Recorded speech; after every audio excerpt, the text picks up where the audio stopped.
what I see here happening in Minnesota is an insurrection. Clearly, it's an insurrection. I mean, and we've got the paperwork. We have the goods on it. And I want those people arrested. I want them tried. And if they're found guilty, I want them in jail. But I think Trump does too. He's not stupid. He's not stupid. When I first saw this story yesterday, what he was doing, I thought, is he waving the white flag? What is he doing? What is he doing? Is this all about the election and getting reelected and he's got to make nicey nice? And I don't think it is. It is if you are reacting emotionally, and I want to say this. I could be wrong on this, so I don't mean to belittle you or have you think that I'm smarter than you, because I can guarantee you I'm not in almost all but Al Gore's case. I'm not smarter than you. I just look at things differently, and I could be wrong. But I'll give you a lens to see this through, and then a chart on how we're going to know whether it is it is a white flag or not. Okay, and I don't think it is a white flag. If you're looking at this through the lens of traditional political or cable news, you're going to look at this and say this is a retreat. However, if you look at it as a counterinsurgency, if you look at it through that lens of counterinsurgency, federalism, and an optics war lens, then it's different. Okay? Let me walk you through this. Because what we're seeing Trump shift the battlefield, not abandon it. And let me take you through this cleanly and tactically here. First, what would a surrender or a blink actually look like? If Trump was blinking, this is what would happen. He would end the enforcement nationwide. He would call off ICE operations.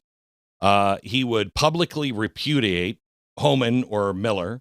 He would admit wrongdoing or illegality, and he would accept the Gestapo snatching people off the streets narrative. None of that happened. Instead, and now think of him in Art of the Deal, he narrowed the enforcement criteria. Political pressure is rerouted. Optics cooled. Legal authority preserved. Responsibility transferred back to the states. This is not a surrender. I believe this is a reframing of the fight. And it's really smart. If this is what it is, it's really smart. The strategic objective here that I think most people are going to miss is, when I just said, he narrowed the enforcement criteria. Let me ask you, what was his criteria? Because I had a problem with it when he said it months ago. What was the enforcement criteria? Was it to go scoop up every illegal on the streets? Was it? Was it to send everybody who came here to send them home? Is that what ICE was doing? Because it wasn't. Because I remember when he said it, I'm like, what? We should be sending everybody that was here home. And he said, no. The goal here is to get the really bad criminals off the streets. That's what he wanted. So the goal was never ICE agents everywhere all the time. The goal was this: force blue state leadership to choose publicly and unmistakably between protecting violent criminals or cooperating with federal law enforcement. Okay, that's what he's been saying the whole thing. How are you people defending this? These are rapists in your community.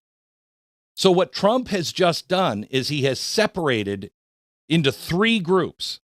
One, the violent criminal illegals, easily moral. Everybody's for that. Okay. Two, the local state officials who shield them. There's another group. And three, the protest movements trying to provoke a legitimacy crisis. So he's now broken those three up.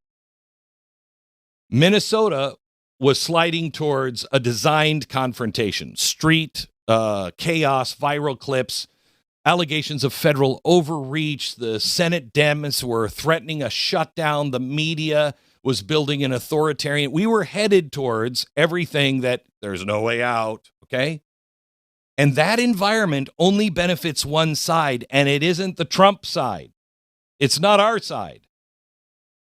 The only thing he could have done was escalate. And do you think that's what they didn't want?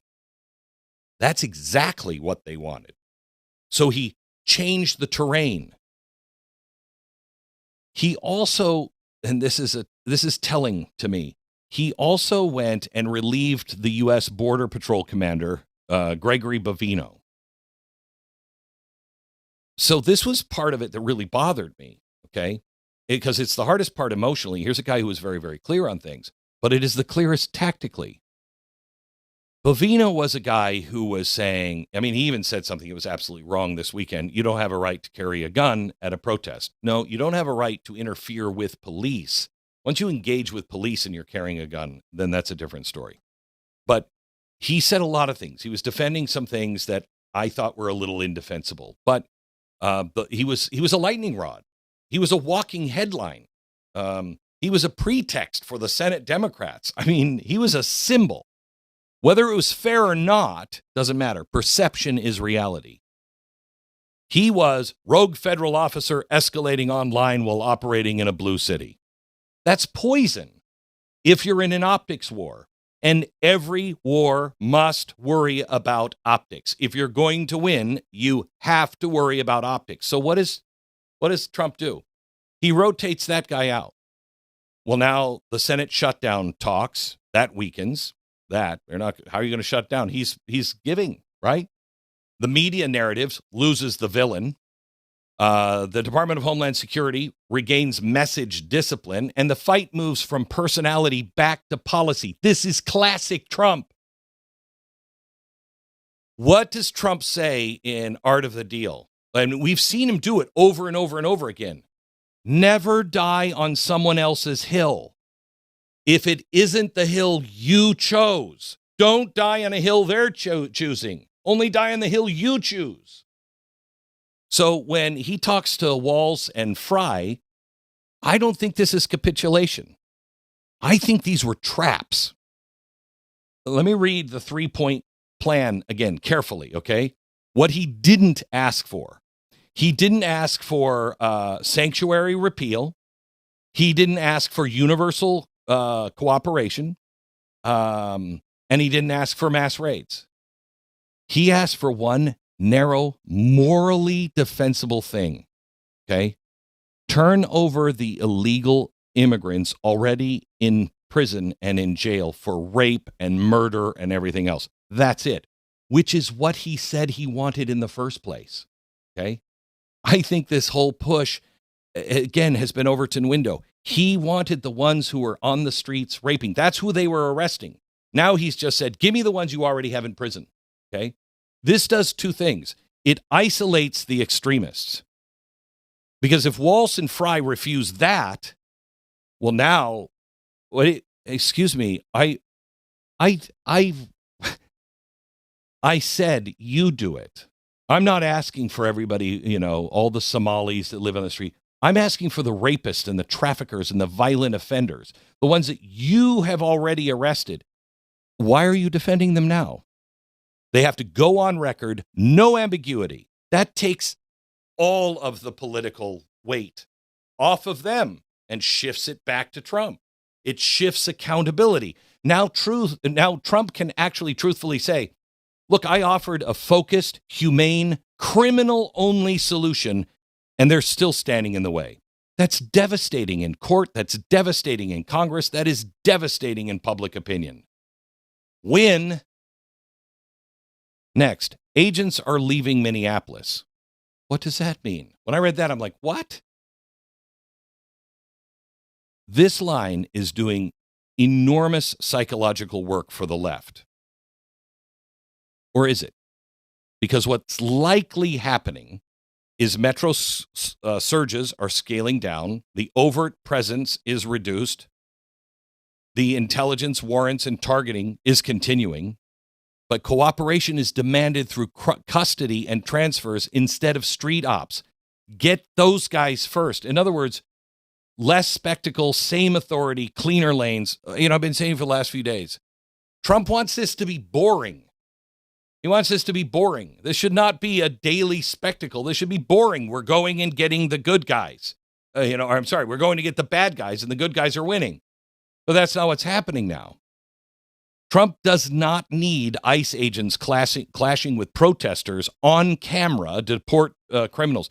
Have you been watching this at all and thought, what is the rest of the world seeing this through their eyes, through the BBC and everybody else? You know how this is making America look. We look like Iran because of the way it's being spun around the rest of the world. And I'm not saying that's true, but optics matter. He needs paper trails, custody chains, and legal clarity. Now, he pulls one guy out and he says, we're sending in somebody else that can work with you. And who does he send? This is the real tell. Tom Homan? If this was a retreat or a white flag, Homan would not be the guy who is being sent in.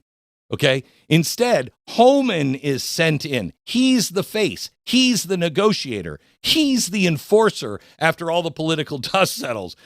Homan is not a cupcake. I don't know if you've noticed that. Okay? That should tell you that to me is a signal to you who are like, I think he just surrendered. No, he sent in Tom Homan. That's like sending into Iran, you know what, we're going to negotiate and we're sending Raisin Cane. Homan's role is just really simple. You don't have to like us. Just hand over the criminals. I'm just here to get the criminals you already have. Just hand them over. And if Minnesota complies, Trump wins quietly. If Minnesota refuses, Trump wins loudly. That's not blinking. That's checkmate positioning. And here's the deeper play. They're denying the left a legitimacy crisis. The left wants and needs images of federal agents versus crowds of civilians, okay? They need claims of unconstitutional mass arrests. They're not happening. You know it's not happening. But does the world know that? Does America need that? The left needs a moral panic, a shutdown showdown, international condemnation narratives. Trump, once again, boring enforcement, narrow targets, governors on the hook, courts on his side, public exhaustion with the activists, not with him and the law enforcement side. So he did what they hate most, I think. He de-escalated without conceding any authority. So what is this moment actually? I feared, and I said this yesterday before this was announced, I fear, you have to go after them. Otherwise, if you leave, you're Reagan in Beirut, and that's really bad. This is not Reagan in Beirut. This is Grant pausing before the next push, letting the other side step forward and expose itself. Trump did not blink. He lowered the noise. He tightened the rules. He moved the burden. He preserved legitimacy. He forced his opponents to make their own choices, loudly and publicly on center stage. And now Minnesota's leaders are standing alone saying, will not help remove criminals? I've been looking for things that are going to break spells because honestly, I think it's a spell. I do. You can look at it in the old way, or you can look at it just as words and media are so powerful. It's like casting a spell. But how do you break the spell of reasonable people who don't hate America? They don't want, they don't look at America as Turtle Island. They don't want to destroy everything. How do you break that spell and say, look what you're doing? This is it. I think could be wrong. Thank you for thinking for yourself and being part of a movement, because that's really what all of this is. If you want the full story, you want to go deeper, go to blazetv.com/Glenn. Go there right now, sign up, no interruptions, just the truth, uncensored and unfiltered. Don't just watch, take a stand. And I'll see you over there in a minute.